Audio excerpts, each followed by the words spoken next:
देखो हार जीत तो लगी रहती है, पर तीसरे टी20 मुकाबले में भारतीय टीम ने जो किया है that was absolutely stupid and brain fade.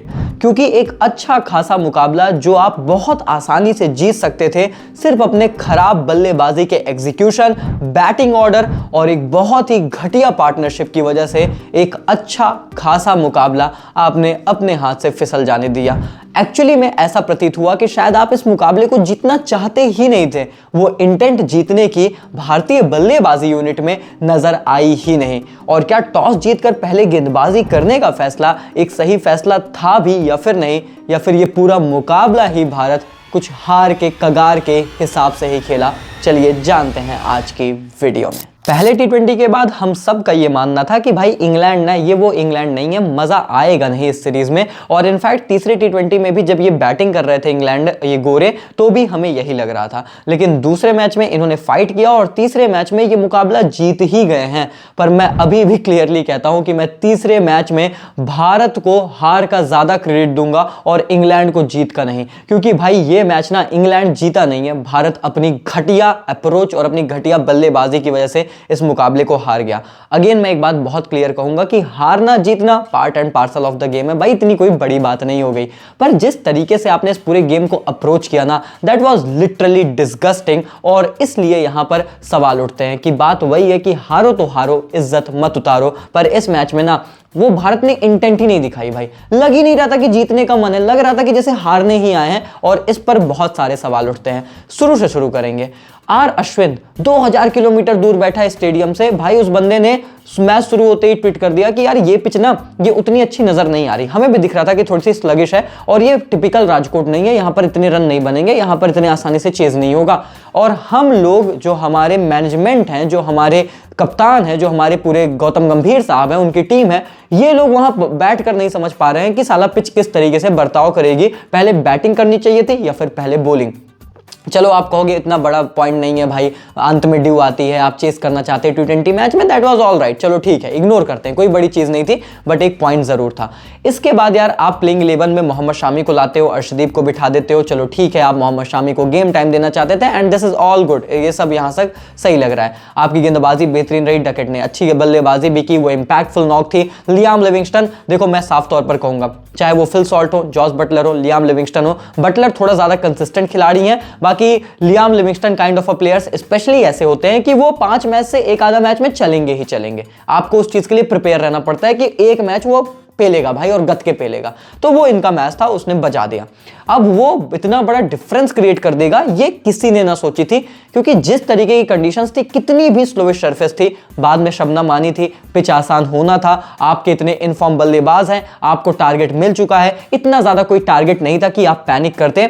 Definitely एक चेजेबल टोटल था टीम इंडिया के लिए। पर जो इंडियन टीम की बल्लेबाजी ने इसके बाद किया ना, वो इतिहास के पन्नों पर भाई लिखा जाना चाहिए। वरुण चक्रवर्ती का तो रिकॉर्ड इतिहास के पन्नों पर लिख भी दिया गया। बंदे ने 5 विकेट चटकाई भाई इस मुकाबले में। इस श्रृंखला में बंदा 10 विकेट चटका चुका है, लेकिन आंकड़ा बंदे के ये हाथ लगता है कि 2 बार इस बंदे ने टी20 इतिहास में 5 विकेट हॉल लिया और दोनों बार इसकी टीम मुकाबला हार गई। और ये एकमात्र से खिलाड़ी हैं जिनके पास ये रिकॉर्ड है। ऑल क्रेडिट गोज टू हमारे बल्लेबाज इस मुकाबले में, क्योंकि बैटिंग अप्रोच इतनी घटिया थी। ये लेफ्ट हैंड राइट हैंड, ये क्या है भाई? ये कि क्या जीजी साहब का अप्रोच है? मेरे को बिल्कुल समझ में नहीं आया कि लेफ्ट इज ऑलवेज राइट। अरे भैया ये सब सुनने में अच्छा लगता है, टी20 गेम में what the hell is left and right combination यार? फर्क क्या पड़ता है? ये 20 ओवर का गेम है, आपको आके सिर्फ बजाना है। ये टेस्ट मैच थोड़ी चल रहा है कि यहाँ left hand right hand combination, उधर से स्पिन, इधर से ये, उधर से स्ट्रेटेजी टैक्टिक्स। अरे घंटा, जब तक तुम स्ट्रेटजी लगाओगे तब तक तो मैच चला जाएगा। ये क्या तरीका था यार? This was completely brain faded disgusting move कि आप यार नंबर 6 पर वॉशिंगटन सुंदर को, कौन सी दुनिया की टी20 टीम में नंबर 6 पर वॉशिंगटन सुंदर आते हैं भैया? सिर्फ लेफ्ट हैंड राइट हैंड करने के लिए। अरे ये टॉप ऑर्डर में समझ आता है यार, टॉप 4 तक समझ में आता है। इसके बाद इक्वेशन इतनी जो है बिगड़ रही है, 11-12 का रिक्वायर्ड रन रेट जा रहा है और आप एक बंदा ध्रुव जुरेल जिसका सिर्फ एक काम है, उसको कोई काम नहीं है, ना तो मुझसे कीपिंग करा रहे, ना तो मुझसे बॉलिंग करा रहे, सिर्फ एक काम बैटिंग करने के लिए तुमने रखा है। That's his only job as a finisher, as a batter, और आप उसे भेज ही नहीं रहे हो यार।